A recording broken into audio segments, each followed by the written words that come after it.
Catch up on all the live shows right here on africatechradio.com. Psychologists have long said that suppressing a thought only makes it more intrusive.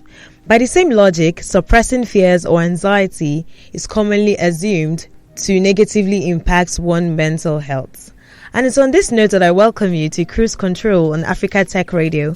My name is Mide Daniel, and today we'll be discussing our physical and mental health, some things that affect our health, and how to take care of our body and mind. Suppressing negative thoughts may improve mental health, contrary to popular belief. New research suggests that blocking out fearful thoughts could reduce symptoms of anxiety, depression, and PTSD. Michael Anderson, a cognitive neuroscientist at the University of Cambridge, has a new research that challenges the idea that suppressing thoughts or emotion could affect the mental health negatively. The research is suggesting that instead, suppressing negative thoughts may in fact improve symptoms of anxiety, depression, and post-traumatic stress disorder. In a study recently published, Anderson and his co-author found that training the brain to block out negative thoughts appeared to improve mental health outcomes. The research involved 120 adults from 16 countries who were each asked to list 20 fears about things that may happen in the future, 20 hopes, and 36 neutral events. The fear had to be things that were going through their mind recurrently and caused them distress. Then the participants had to come up with a word that reminded them each of the type of events. For instance, if a person's fear was that their parents could get very sick with COVID, the word might be hospital. Half of the participants were told to stare at their negative words for a few seconds without letting their mind wander into much distressing thoughts. For comparison, the other half were told to stare at their neutral words. They were also told that if anything popped into their mind, even briefly, to push it out. They were also told not to distract themselves by thinking about anything else. The exercise was repeated 12 times per day for 3 days, and at the end of the experiment, participants who blocked out negative thoughts reported that those fears were less vivid and that their mental health had improved compared to the group tasked with suppressing neutral thoughts. The results held through for 3 months after the experiment ended. Now, participants who had a high level of anxiety to start saw that their self-reported worries declined by 44% on average, and among the people with PTSD, their overall negative mental health fell by an average of 16%, while their positive mental health increased by nearly 10%.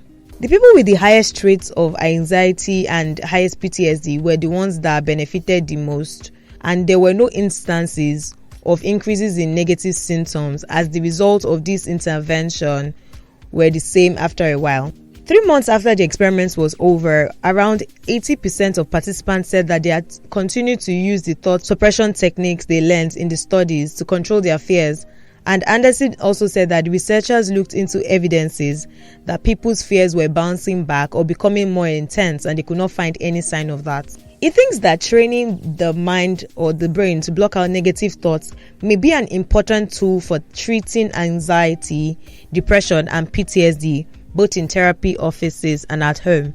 He said, once you teach people what they need to do, I think they can do it on their own. But this does not also take away the fact that we should speak about things that bother us. We should visit therapists if we have to. Therapy is not a sin. Therapy is not something to be ashamed about. It's actually very progressive to go for therapy. Is dementia the same as the Alzheimer disease? No. Dementia is a symptom found in many diseases of the brain. Memory loss is the most common feature of dementia, particularly the struggle to remember recent events. Other symptoms can include changes to behavior, mood, personality, becoming lost in familiar places, or being unable to find the right word in a conversation. It can reach a point where people don't know that they need to drink or eat or more. I can't imagine how bad that will be.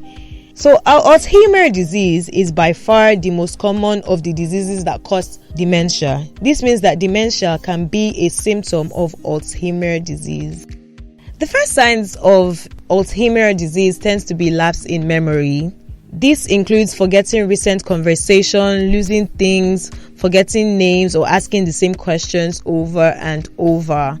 There can also be changes in mood, such as a greater level of anxiety or confusion, and brain fog.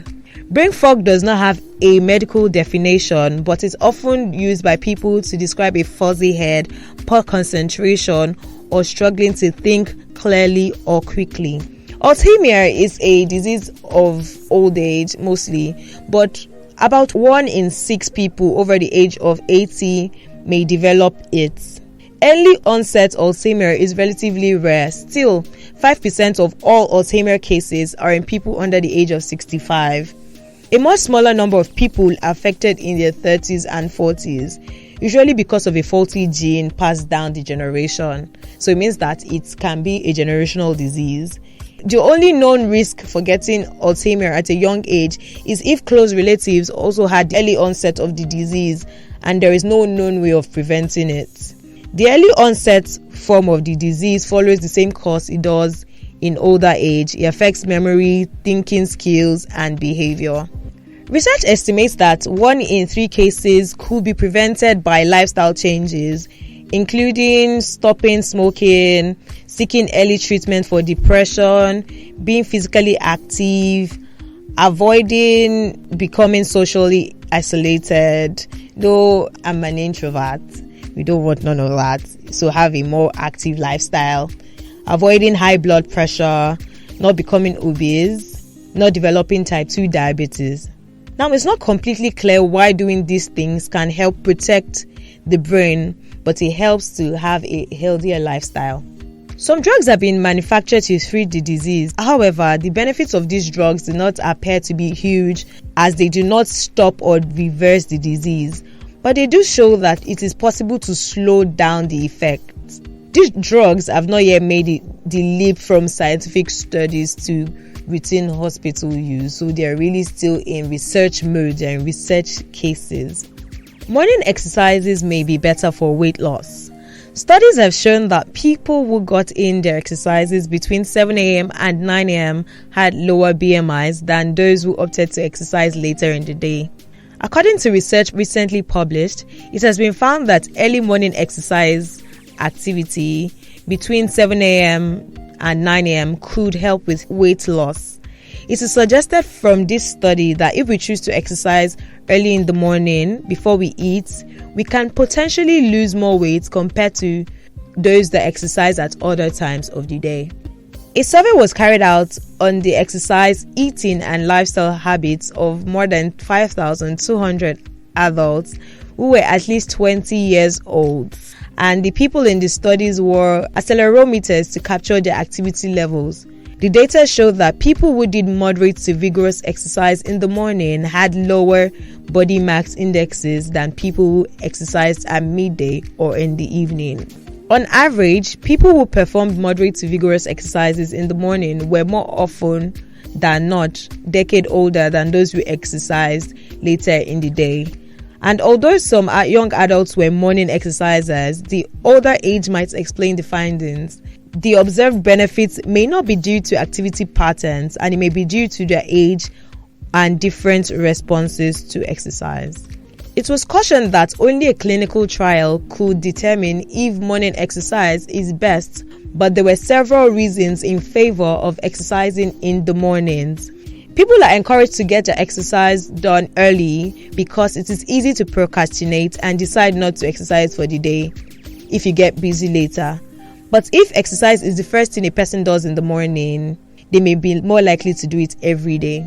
Health tips for the day.